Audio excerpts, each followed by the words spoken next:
আসসালামু আলাইকুম। আপনার উপর শান্তি বর্ষিত হোক। প্রিয় সত্যান্বেষী, খতমে জামালির সত্য ও সুন্দরের ভুবনে স্বাগতম। আসলে জীবনকে সুন্দর করার জন্য প্রয়োজন কোরআনের জ্ঞান। আল্লাহ নিজেই বলেছেন, আমি কোরআনকে খুব সহজ করে দিয়েছি যাতে করে তোমরা এর শিক্ষা মনে রাখতে পারো। হে মানুষ, তুমি কি এর শিক্ষা হৃদয়ে ধারণ করবে না? সূরা কামারের 17, 22, 32 ও 40 নম্বর আয়াতে 4 বার আল্লাহ এই একই কথা বলেছেন। আসুন আমরা কোরআনের শিক্ষাকে হৃদয়ে ধারণ করার জন্যে পুরোপুরি মনোনিবেশ করি। আর এ প্রয়াসে আমি শহীদ আল বুখারী মহাজাতক আপনার সাথে রয়েছি। হালকাভাবে চোখ বন্ধ করুন, নাক দিয়ে লম্বা দম নিন, ধীরে ধীরে মুখ দিয়ে দম ছাড়ুন।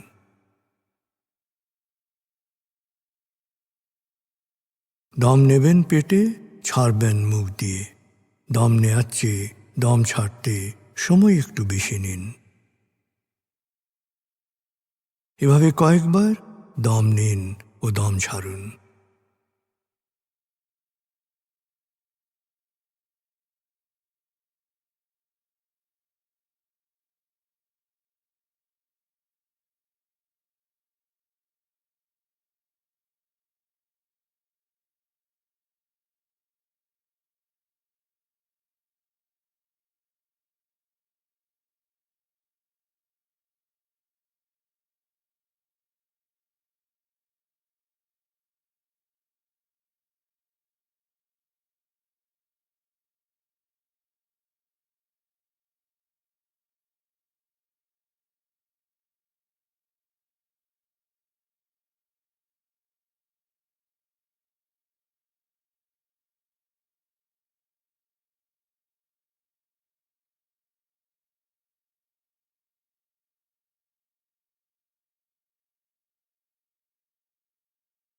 এবার দম স্বাভাবিক হতে দিন।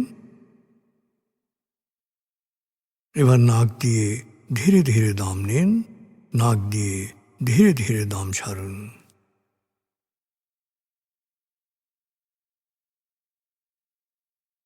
এভাবে কয়েকবার দম নিন, দম ছাড়ুন।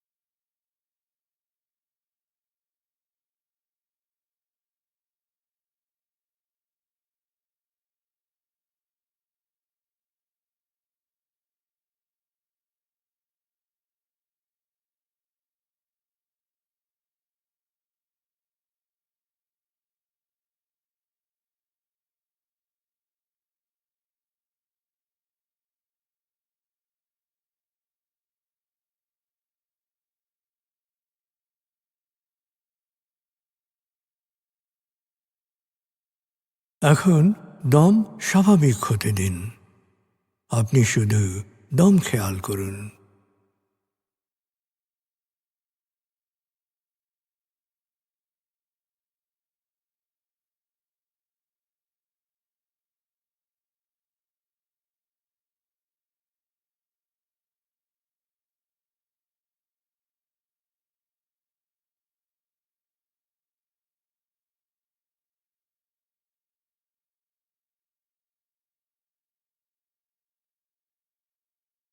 প্রিয় সত্যান্বেষী, এবার আমরা ডুবে যাব সূরা ফাতিহার তেলাওয়াত ও মর্মবাণীতে। 1, সূরা ফাতিহা। أعوذ بالله من الشيطان الرجيم. بسم الله الرحمن الرحيم.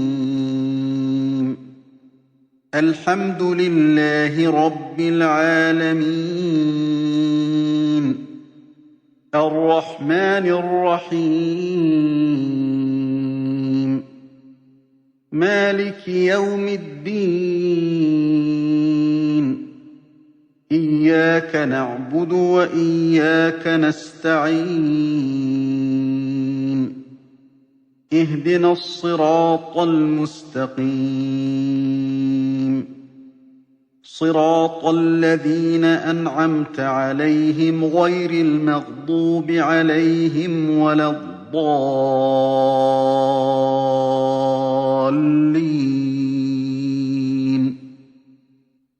দয়াময় মেহেরবান আল্লাহর নামে।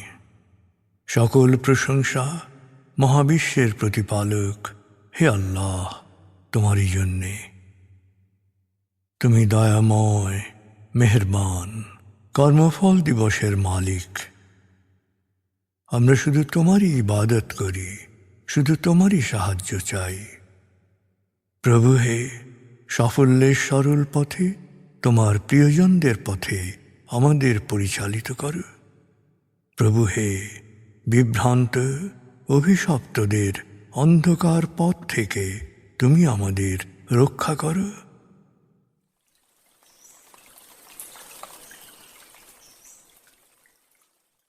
ভাব 31। প্রিয় সত্যান্বেষী, ভাব 30-এর আয়াতগুচ্ছে আমরা শুনেছি মা মরিয়মের জন্মের ঘটনা। ভাব 31-এ আমরা শুনব সূরা আলে ইমরান 38 থেকে 51 আয়াতের তেলাওয়াত ও মর্মবাণী। এই আয়াতগুচ্ছে জাকারিয়া আলাইহিসসালাম ও মরিয়ম পুত্র ঈসা আলাইহিসসালামের ঘটনা বর্ণিত হয়েছে। 3 সূরা আলে ইমরান। بسم الله الرحمن الرحيم هنالك دعا زكريا ربه قال رب هب لي من لدنك ذرية طيبة إنك سميع الدعاء فنادته الملائكة وهو قائم يصلي في المحراب أن الله يبشرك بيحيى مصدقا بكلمة من الله وسيدا وحصورا ونبيا من الصالحين قال رب أنى يكون لي غلام وقد بلغني الكبر وامرأتي عاقر قال كذلك الله يفعل ما يشاء قال رب اجعل لي آية قال آيتك ألا تكلم الناس 3 أيام إلا رمزا واذكر ربك كثيرا وسبح بالعشي والإبكار وإذ قالت الملائكة يا مريم إن الله اصطفاك وطهرك واصطفاك على نساء العالمين يا مريم اقنتي لربك واسجدي واركعي مع الراكعين ذلك من أنباء الغيب نوحيه إليك وما كنت لديهم إذ يلقون أقلامهم أيهم يكفل مريم وما كنت لديهم إذ يختصمون إذ قالت الملائكة يا مريم إن الله يبشرك بكلمة منه اسمه المسيح عيسى ابن مريم وجيها في الدنيا والآخرة ومن المقربين ويكلم الناس في المهد وكهلا ومن الصالحين قالت رب أنى يكون لي ولد ولم يمسسني بشر قال كذلك الله يخلق ما يشاء إذا قضى أمرا فإنما يقول له كن فيكون ويعلمه الكتاب والحكمة والتوراة والإنجيل ورسولا إلى بني إسرائيل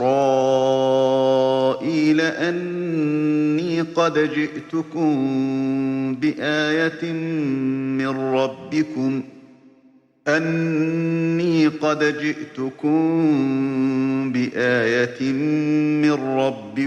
أني أخلق لكم من الطين كهيئة الطير فأنفخ فيه فيكون طيرا بإذن الله وأبرئ الأكمه والأبرص وأحيي الموتى بإذن الله وأنبئكم بما تأكلون وما تدخرون في بيوتكم إن في ذلك لآية لكم إن كنتم مؤمنين ومصدقا لما بين يدي من التوراة ولأحل لكم بعض الذي حرم عليكم وجئتكم بآية من ربكم فاتقوا الله وأطيعون إن الله ربي وربكم فاعبدوه هذا صراط مستقيم দয়াময় মেহেরবান আল্লাহর নামে। তখন সেই স্থানেই জাকারিয়া প্রার্থনা করল, হে আমার প্রতিপালক, তোমার বিশেষ কুদরতে আমাকে সৎ সন্তান দান করো, নিশ্চয়ই তুমি প্রার্থনা কবুলকারী। যখন জাকারিয়া প্রার্থনা কক্ষে নামাজে নিমগ্ন ছিল, তখন ফেরেশতারা তাকে বলল, আল্লাহ তোমাকে ইয়াহিয়ার সুসংবাদ দিচ্ছেন। সে হবে আল্লাহর বাণীর সত্যতা প্রমাণকারী, জিতেন্দ্রিয়, পুণ্যবান একজন নবী। জাকারিয়া বলল, হে আমার প্রতিপালক, আমার ছেলে হবে কেমন করে? আমি বৃদ্ধ আর আমার স্ত্রী বন্ধ্যা। উত্তর এলো, এভাবেই হবে। আল্লাহ যা ইচ্ছা করেন তাই হয়। জাকারিয়া প্রার্থনা করল, হে আমার প্রতিপালক, আমাকে একটি নিদর্শন দাও। তিনি বললেন, তোমার নিদর্শন এই যে 3 দিন তুমি পুরোপুরি মৌন থাকবে, আকারে ইঙ্গিতে ছাড়া কারো সাথে কিছু বলবে না। তোমার প্রতিপালককে এ সময় বেশি বেশি স্মরণ করবে, আর সকাল সন্ধ্যায় তার পবিত্রতা ও মহিমা ঘোষণা করবে। স্মরণ করো যখন ফেরেশতারা বলেছিল, হে মরিয়ম, আল্লাহ তোমাকে মনোনীত ও পবিত্র করেছেন এবং সারা পৃথিবীর নারীদের ওপর বিশেষ মর্যাদা দান করেছেন। হে মরিয়ম, তোমার প্রতিপালকের অনুগত হও ও সিজদা করো, এবং যারা অবনত হয় তাদের সাথে অবনত হও। হে নবী, এই গায়েবের সংবাদ আমি ওহির মাধ্যমে তোমাকে জানাচ্ছি, কারণ মরিয়মের অভিভাবকত্ব কে করবে তা ঠিক করার জন্যে যখন সেবায়েতরা কলম নিক্ষেপ করে লটারি করছিল, তখন তুমি সেখানে ছিলে না, আর যখন তারা এ নিয়ে ঝগড়া করছিল তখনও তুমি ছিলে না। স্মরণ করে যখন ফেরেশতারা বলল, নিশ্চয়ই আল্লাহ তোমাকে সুসংবাদ দিচ্ছেন তার প্রেরিত বাণীর মাধ্যমে এক পুত্রের, যার নাম হবে মসিহ, মরিয়ম পুত্র ঈসা। সে দুনিয়া ও আখিরাতে সম্মানিত হবে। সে হবে আল্লাহর সান্নিধ্য প্রাপ্তদের একজন। সে দোলনায় থাকা অবস্থায়ও মানুষের সাথে কথা বলবে পরিণত বয়সেও। সে হবে পুণ্যবানদের একজন। মরিয়ম বলল, হে আমার প্রতিপালক, আমাকে তো কোনো পুরুষ কখনো স্পর্শ করেনি, আমার সন্তান হবে কেমন করে? ফেরেশতা বলল, এভাবেই হবে। আল্লাহ যা ইচ্ছা সৃষ্টি করেন। তিনি যখন কিছু সৃষ্টি করতে চান তখন শুধু বলেন হও, এবং তা হয়ে যায়। তিনি তোমার পুত্রকে কিতাব ও হিকমা শিক্ষা দেবেন তাওরাত ও ইনজিল। ফেরেশতারা আরও বলল, তিনি তাকে কবুল করবেন বনি ইসরায়েলের জন্যে। মরিয়ম পুত্র বলবে, আমি আমার প্রতিপালকের কাছ থেকে বাণী নিয়ে এসেছি। আমি কাদামাটি দিয়ে একটি পাখি বানাবো, তারপর তাতে ফু দেব। আল্লাহর হুকুমে তা পাখি হয়ে উড়ে যাবে। আল্লাহর হুকুমে জন্মান্ধ কুষ্ঠরোগীকে ভালো করব, মৃতকে জীবিত করব। তোমাদের বলে দেব, তোমরা ঘরে কি খাও আর কি মজুত করো। এসব কিছুর মধ্যেই তোমাদের জন্য শিক্ষণীয় নিদর্শন রয়েছে, যদি তোমরা বিশ্বাসী হও। আর আমি এসেছি, আমার সামনে তাওরাতের যা কিছু বিধিবিধান রয়েছে তার সত্যায়নকারী রূপে। আর তোমাদের জন্য হারাম হিসেবে ছিল এমন কিছু বিষয়কে হালাল ঘোষণা করতে। জেনে রেখো, আমি তোমাদের প্রতিপালকের পক্ষ থেকে সুস্পষ্ট বাণী নিয়ে এসেছি। তাই আল্লাহ সচেতন হও আর আমাকে অনুসরণ করো। নিশ্চয়ই আল্লাহ আমাদের সবার প্রতিপালক। সুতরাং তোমরা শুধু তারই ইবাদত করবে, এটাই সরল পথ।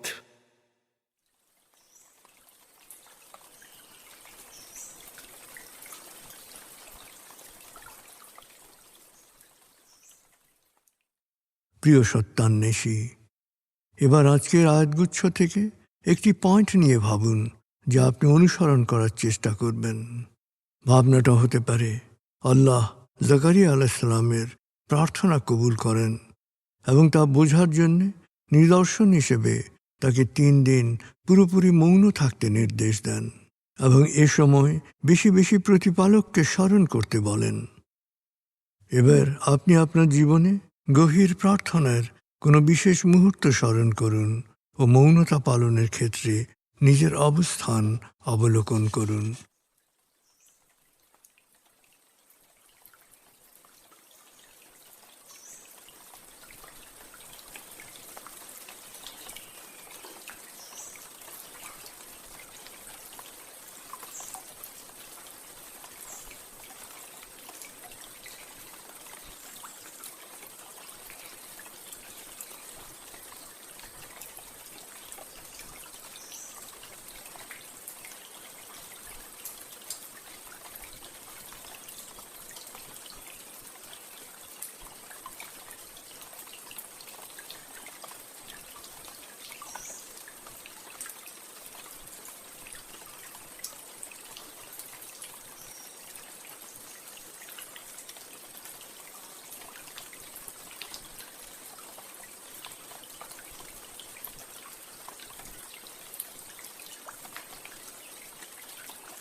প্রিয় সত্যান্বেষী, কোরআনের মূল শিক্ষা শুকরিয়া ও দোয়া।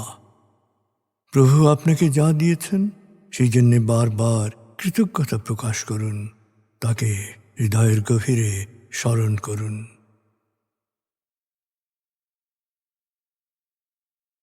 আল্লাহ আল্লাহ আল্লাহ আল্লাহ আল্লাহ আল্লাহ আল্লাহ আল্লাহ আল্লাহ আল্লাহ আল্লাহ।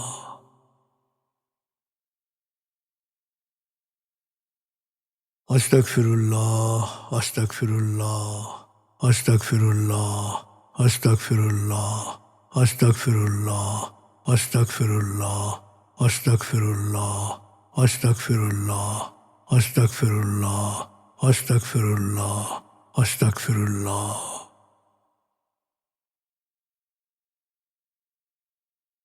আসুন প্রার্থনায় ডুবে যাই। হে আমাদের প্রতিপালক, আমাদের ইহকাল ও পরকালের কল্যাণ দান করো। আগুনের শাস্তি থেকে তুমি আমাদের রক্ষা করো। হে আল্লাহ, পানাহ দাও ভয় ভীতি আতঙ্ক থেকে, অশান্তির আগুন থেকে, অস্থিরতা হতাশা পেরেশানি থেকে, দুঃখ কষ্ট থেকে, ঋণ ও কুফরি থেকে, অভাব আসক্তি ও নেতিবাচকতা থেকে।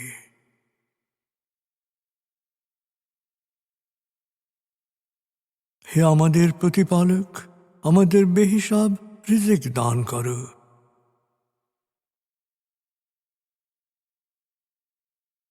হে নিরাময়কারী, আমাকে পরিপূর্ণ নিরাময় ও সুস্বাস্থ্য দান করো। প্রভু হে, আমার মা বাবা অভিভাবক শৈশবে যে মমতায় আমায় লালন করেছেন, তুমিও তাদের উপর সেরূপ করুণা বর্ষণ করো। হে আমাদের প্রতিপালক, আমার পরিবারকে প্রাজ্ঞ সুখী ও সমৃদ্ধশালী পরিবারে রূপান্তরিত করো।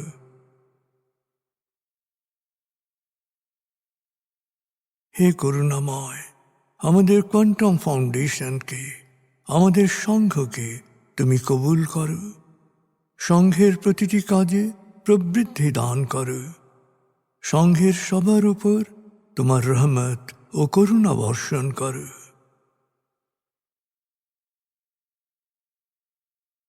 প্রভু হে, আমাদের দেশকে তুমি ভালো মানুষের স্বর্গভূমিতে রূপান্তরিত করো। হে করুণাময়, পৃথিবীর সকল শোষিত বঞ্চিত মানুষকে জালেমের জুলুম থেকে, শোষকের শোষণ থেকে মুক্তি দাও।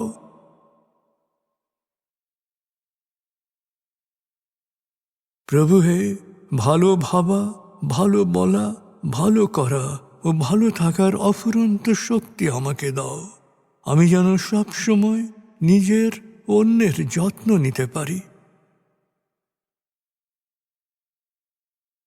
প্রভু হে, আমাকে বিশ্বাসী সৎকর্মশীল সংঘবদ্ধ মানুষ হিসেবে মৃত্যু দান করো।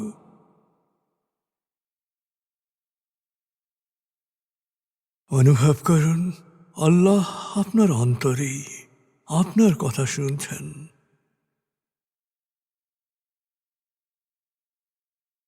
আল্লাহ আল্লাহ আল্লাহ আল্লাহ আল্লাহ বলতে বলতে মনের সকল আকুতি তাঁর কাছে পেশ করুন।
এবার মনে মনে বলুন, দয়াময় তুমি মহান, সর্বশক্তিমান, আমি তোমারই দাস, আমি তোমাতেই সমর্পিত।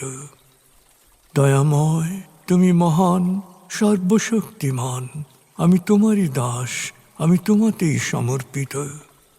দয়াময় তুমি মহান, সর্বশক্তিমান, আমি তোমারই দাস, আমি তোমাতেই সমর্পিত।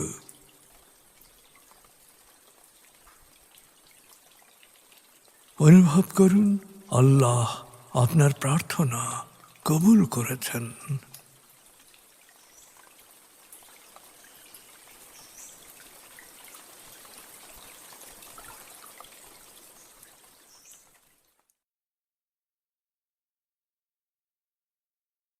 এবার লম্বা দম নিন, 0 থেকে 7 গণনা করে স্বাভাবিক জাগ্রত অবস্থায় চলে আসুন। আপনার জীবন সুন্দর হোক, সফল হোক। খুদা হাফিজ। আসসালামু আলাইকুম। আপনার উপর শান্তি বর্ষিত হোক।